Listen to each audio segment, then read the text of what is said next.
શહેરના જિલ્લા દરજ્જા વિસ્તારમાં આવેલા રાધાનગર સોસાયટી ખાતે છેલ્લા 25 વર્ષથી ગરબી ચાલી રહી છે। ત્યારે જ છેલ્લા 7 વર્ષથી કોઈ પણ ફી લીધા વગેરે અમુક સોસાયટીના સભ્યો દ્વારા નવદુર્ગા ગરબી મંડળના નામે ગરબી ચલાવવામાં આવી રહી છે। ત્યારે આ ગરબી કરવા પાછળનો હેતુ એકમાત્ર એટલો જ છે કે એવો સોસાયટીના સભ્યો આપણી પ્રાચીન સાંસ્કૃતિક મુજબ નવદુર્ગા ગરબી મંડળની આરાધના કરી અને આપણા આ 9 દિવસના આરોગ્ય પર્વને આપણી મૂળ સંસ્કૃતિના સ્વરૂપમાં ઉજવણી કરી અને શક્તિનું આરાધના કરીને સમગ્ર વર્ષ દરમિયાન આપણને તન મન ધન અને નવદુર્ગા આપણે સશક્ત બનાવે અને તેવા આશયથી આરાધના કરવામાં આવે છે। અને આ પશ્ચિમી સંસ્કૃતિ તરફના દાંડિયા રસ અને પાર્શ્વવાર્તા સંસ્કૃતિમાંથી સમગ્ર વિસ્તારમાં બહાર આવે ને તેવા ઈરાદાથી સૌ પ્રથમ આ બાળાઓ દ્વારા રાસ પૂર્ણ થયા બાદ આ વિસ્તારમાં બહેનો હળીમળી અને રાસ લે છે અને અમારા વિસ્તારમાં હળીમળી અને રાસ ગરબા લેવાની સંસ્કૃતિ પદ્ધતિને લીધે સમગ્ર વિસ્તારનું માહોલ છે તે પારિવારિક માહોલ પણ જળવાઈ રહે છે।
રાધાનગર ગરબી મંડળ નવદુર્ગા ગરબી મંડળના નામે લાંબા સમયથી છેલ્લા 25 વર્ષથી ગરબી ચલાવીએ છીએ। આ ગરબીનો હેતુ એ છે કે આપણે જે ડિસ્કો દાંડિયા અને પશ્ચિમી સંસ્કૃતિ તરફ લોકો વળી રહ્યા છે અને દિન પ્રતિદિન ક્રાઇમ વધે છે, એમાંથી આપણે દૂર રહીએ અને આપણી જે પ્રાચીન સંસ્કૃતિ જળવાઈ રહે તે માટે આપણે સ્થાનિક લેવલે આપણી સોસાયટીમાં એક લોકો હળીમળી અને રાસ ગરબા કરી શકે એ માટેનું આયોજન છે. અહીં કોઈ પણ પ્રકારની ફી લેવામાં નથી આવતી. સ્વૈચ્છિક જેને જે અનુદાન દેવામાં આવે છે એ લઈ અને ગરબી ચાલે છે. નાની નાની બાળાઓના ગરબીના રાસ પછી જે મોટી બહેનો છે એ રાસ લે છે. આ રાસ પાછળનો હેતુ એ છે કે સોસાયટીનો આ સંપ જળવાઈ રહે. અહીંયા અમારે સોસાયટીની વિશેષતા એ છે કે એક પણ એફઆઈઆર ક્યારેય થઈ નથી અને સંપથી રહીએ છીએ. એ પાછળના કારણ એ છે કે અમે જે અમારા ઉત્સવો છે એ હળી મળીને રહીએ છીએ. અમે બીજી પણ સોસાયટીને એવી વિનંતી કરીએ છીએ કે બધા હળી મળી અને પોતાના સ્થાનિક ગરબા ઉત્સવ કરે, જેથી પશ્ચિમી સંસ્કૃતિ તરફ આપણે વળતા અટકીએ. મારું નામ રીટા વાઝા છે. અમે રાધાનગર સોસાયટી અમારી ગિરનારની ગોદમાં આવેલી છે. અહીંયા અમે 15 વર્ષથી આશરે ગરબી કરાવીએ છીએ. અમારી ગરબીનું મંડળનું નામ નવદુર્ગા ગરબી મંડળ છે. અંબે માત કી જય.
શીખવાડે છે અને આપણે બધા પાસે ભૂગા આવી ગયા નથી એવા.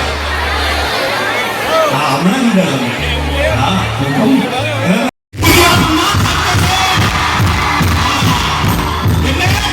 સરોવર સે દુનિયામાં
શીખવાડે છે અને આપણે બધા પાસે ભૂગા આવી ગયા નથી એવા.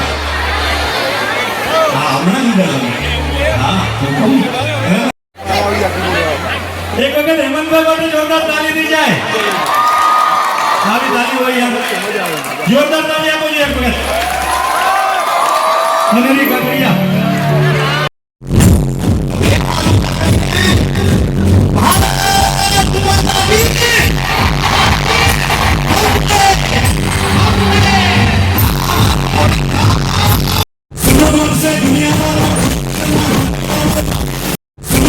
दुनिया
से दुनिया वालों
दुनिया वालों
કોન્સર્ટ જેવું થઈ જાય.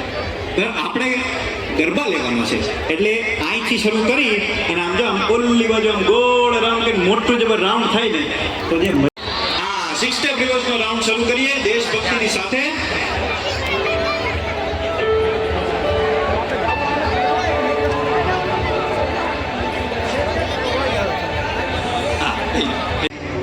One, two, 1, 2, 3, 4. હવે વિડીયો આમાં શું છે આ કોન્સર્ટ જેવું થઈ જાય. આપણે ગરબા લેવાનો છે એટલે અહીંથી શરૂ કરી અને આમ જો આમ ઓલી બાજુ આમ ગોળ રાઉન્ડ કે મોટું જબર રાઉન્ડ થાય ને તો જે 1, 2, 1, 2, 3, 4.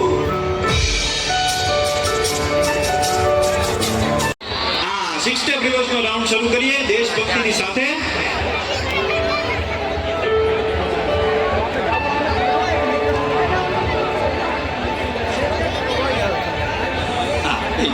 હાઈટ ઉપર છે એટલે અને ડ્રોન અમારથી વધારે હાઈટ ઉપર છે એટલે એને જોવાની મજા આવશે. બરાબર, એટલે શરૂ કરવો છે રાઉન્ડ. 6 સ્ટેપ રિવર્સનો રાઉન્ડ શરૂ કરીએ દેશભક્તિની સાથે. હું છું આરતી પટેલ અને હું આ વર્ષથી અહીં નવરાત્રિમાં આવું છું અને બહુ સારું એનું આયોજન છે અને બહુ સારી વ્યવસ્થા છે અને સ્ત્રી અને વ્યવસ્થા છે એ બહુ સારી છે અને બહુ સેફટી છે. અમે લોકો મન ભરીને રમી શકીએ છીએ અને બહુ લગભગ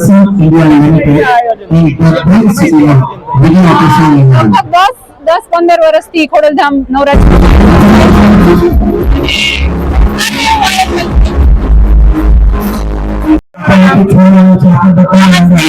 હું સ્નેહલ પટેલ. અત્યારે અમે ખોડલધામ નવરાત્રીમાં રમવા આવીએ છીએ અને અમે અહીંયા ખૂબ સુરક્ષિત છીએ. સ્વયંસેવકો છે બધા અહીંયા રમી શકીએ છીએ અને અમે અહીંયા વર્ષોથી રમવા આવીએ છીએ અને અમને પૂરો વિશ્વાસ છે ખોડલધામ અમે અહીંયા કહેવાય કે શાંતિથી રમી શકીએ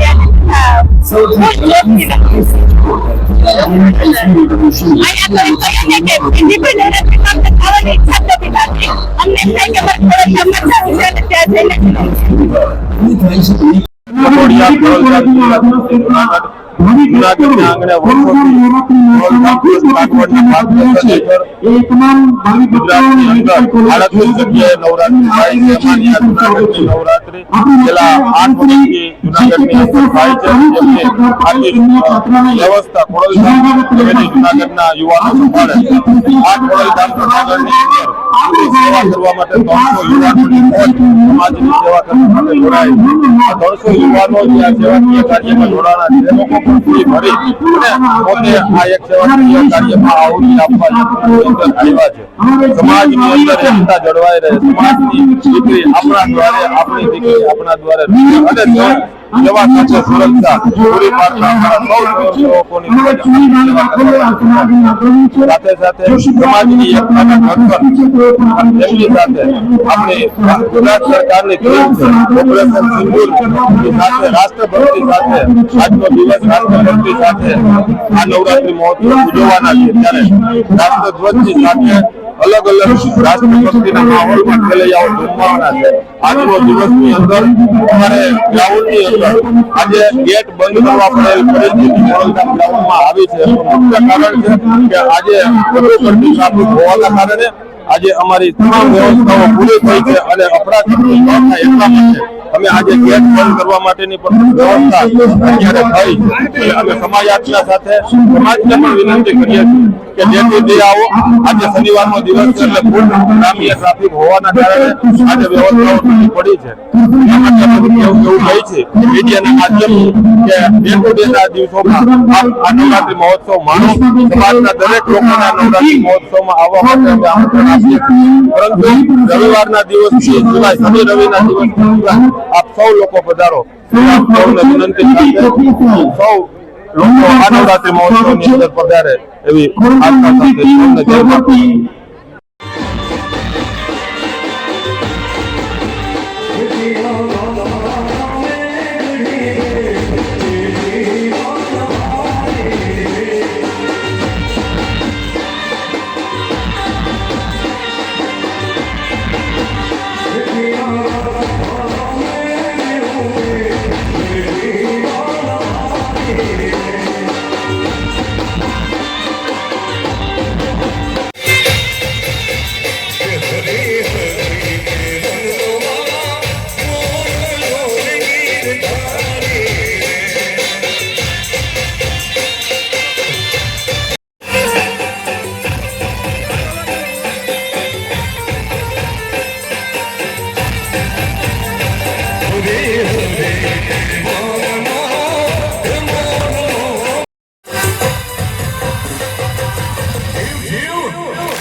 જૂનાગઢમાં દર વર્ષે જેમ આ વર્ષે જૂનાગઢ શહેરમાં ચૈત્ર નવરાત્રી મહોત્સવની ઉજવણી થઈ છે. દ્વારા જૂનાગઢ શહેરમાં પણ નવરાત્રી ઉત્સવનું છેલ્લા 15 વર્ષથી આયોજન કરાયું છે. આ વર્ષે પણ ટ્રસ્ટની જગ્યામાં આ વર્ષે પણ ભવ્યથી ભવ્ય નવરાત્રી મહોત્સવનું આયોજન કરવામાં આવ્યું હતું. જેમાં આ અંગે વધુમાં મીડિયા સમક્ષ માહિતી આપતા જણાવવામાં આવ્યું હતું કે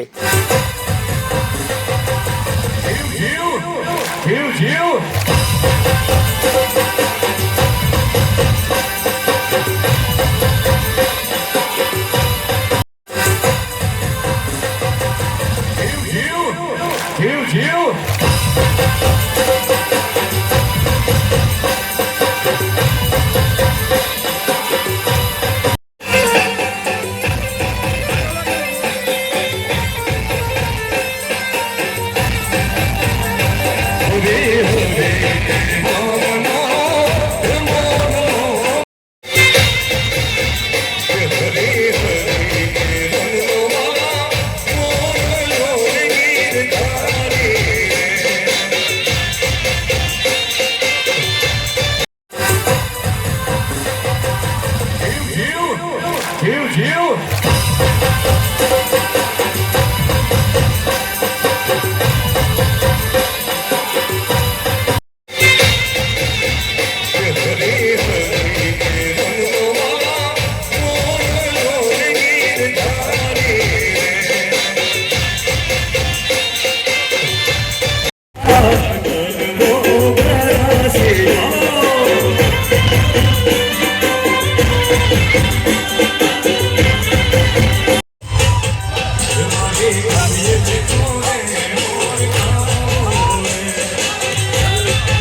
આજે જે આયોજન કરવામાં કઈ રીતે આયોજન?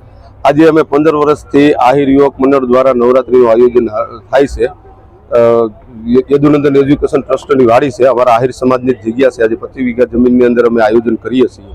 આ જગ્યાની અંદર અમે એક દિવસ અમારા આહિર સમાજને પરંપરા પહેરવાસથી અમે એક દિવસ એવો દિવસ રાખીએ કે ચૂંટણી અને પહેણું કાપડું અને બહેનો પહેણું કાપડું પહેરીને આવે અને ભાઈઓ ચૂંટણી ને એવું બધું પહેરીને આવે અને પરંપરા પોશાકમાં અમે એક દિવસ એવી રાખી મહારાજે કે મહારાષ્ટ્રની ઝાંખી તરીકે અમે ઉજવીએ છીએ. અને આજે અમે ગ્રાઉન્ડની અંદર બેન અને ભાઈઓ અલગ અલગ રમે છે. આજે અમારા એ પરંપરા મુજબ અમે રમાડીએ છીએ અને જે અમારા વડીલો જે અમને શીખવાડીને ગયા છે એનું કંઈક અમે અત્યારે રાખીએ છીએ. કેટલા વર્ષોથી આપણે આ 15 વર્ષથી ચાલે છે.